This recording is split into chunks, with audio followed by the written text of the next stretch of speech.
Hi, so in this video we will learn about how to minimize the risk of getting IP complaints or intellectual property complaints or infringement complaints, something like that. I have opened this example product here on Amazon that would be a good product to see and its sellers to analyze the information that we need. Okay. So in this for this product, we have like used a new 43 sellers right now trying to sell this item. Okay, the brand name is Command, and these are like hang strip or something like that. So I have opened this sellers page, the sellers table that we call, that shows us all the sellers who are selling this single item.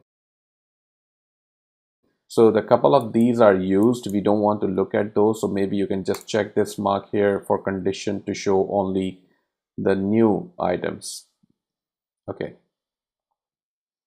Now I will explain how I look at the product or the listing itself and the sellers to minimize the risk of getting an IP complaint, or just to minimize or avoid the brands that might be a problem for me. In this case, in this product, we have these kind of sellers. Let's say BIC Warehouse. This is another wholesaler that I know about. Then you have Wendy Sale, then you have GetZees, then you have Home Shopping Concierge, then you have Thai Mart. All these are the sellers. So you have to notice the feedbacks or total ratings they get. So let's say BIC Warehouse has 200,000 ratings right now. That means we assume, I believe that this is an experienced and very long time seller here, So, and personally, I know BIC Warehouse is a large wholesaler, and they have their own stores in the US. So definitely that's why they have this kind of numbers and ratings. Now this is a drop shipper. It says 95% positive and 41 total rating only. So for sure this is a drop shipper, and he won't be able to probably beat this kind of pricing, but still he's trying to work, and he's better. He's on the second number from the top actually, so it's good. Now the next thing is GetZees. They have 203,000 ratings, and now this is another like a long time seller, not a drop shipper, I believe, but I mean it would be difficult to compete with these kind of sellers.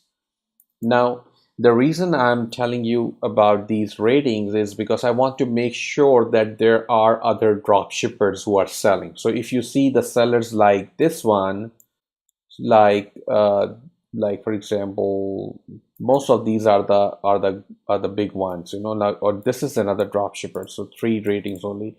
So if you're looking at the sellers like this one and this one, that means they are drop shippers, and mostly they are on the next pages. They cannot even compete with these giant sellers.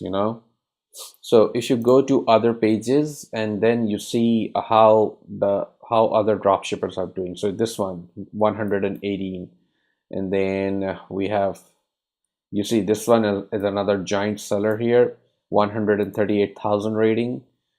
Now this one another 242,000, 105,000. These are the shock ones, like the giant one. This is another drop shipper. So the reason I want to show you this scenario is because you need to understand that an item that has a lot of drop shippers already listing that item, that means there's a high chance then that you are safe.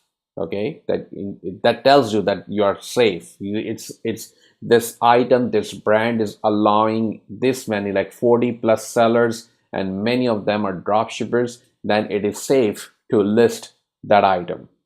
Okay, so you should be okay with that, but of course there is no guarantee that the brand cannot come back and file a complaint on this kind of listing. Of course, the brand can complain anytime, but still there is a high chance that you are safe because so many sellers are selling already. And in some cases, the brands like the large, very large brands, they do not even go and complain about their products. Amazon itself sometimes creates problems for you because Amazon doesn't want you to sell very large brands without proper authenticity or proper authorization letters from those brands, or Amazon wants to see some invoices from the legitimate or authorized resellers or wholesalers of those brands. Okay, so you just want to make sure that you don't want to sell or list something that has only large sellers listing those items. So when you see the sellers like these large numbers, that means there's a high chance that they have proper documentation, proper permission and consent from the brand to sell their items, because these are the experienced ones, the large, the long time sellers. They know how they can meet the criteria or minimum eligibility criteria of those brands. So that's why they are able to list their items.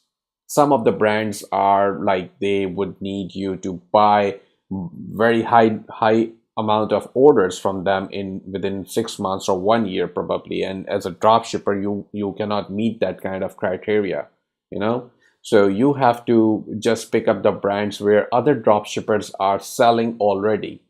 As long as you see like 8 or 10 plus drop shippers on an item, you are safe. You can just continue, go ahead and list those items. There's no guarantee that you won't get any claim or any complaint against those, but there's a high chance that you won't. Okay, so this is something you need to understand, and you need to realize that these, if you see only this kind of sellers, just this kind of seller, maybe like 5 or 7 or 10, I would not recommend listing in those items. Just avoid it. That's what I would say, because those are the sellers that have the proper permission of selling their brand. One more thing you want to look at is maybe there are some drop shippers, like 2 3 of them, and if you think you might want to list that item or no, then I would say go and open that seller like this and review their items, their products, what they are selling. Okay, so if that seller is selling mostly the same brand, that means that seller has sort of like permission from that brand, or maybe in writing they have purchased a bulk. Now this seller has 10,000 SKUs and everything is a mixture, and this seller is an experienced one because he has like 8,500 reviews. He's probably a very experienced dropship seller, because the items I see are all drop shipped, all drop shipping items, and he's probably buying from Walmart and selling on Amazon. Okay, so 10,000 SKUs, and then this is the drop shipper who is making tons of money and doing very good business. I mean, you see all of the most of these are drop shippers. Like this one is a drop shipper. This one is a drop shipper. This one is a drop shipper. So most of them are drop shipping on Amazon. And as long as you do your work carefully, you make sure your customers are happy, Amazon is happy with you, and you shouldn't have any problems down the line. Okay, so this is how it works for minimizing the chance, the risk of getting any complaints. Thank you.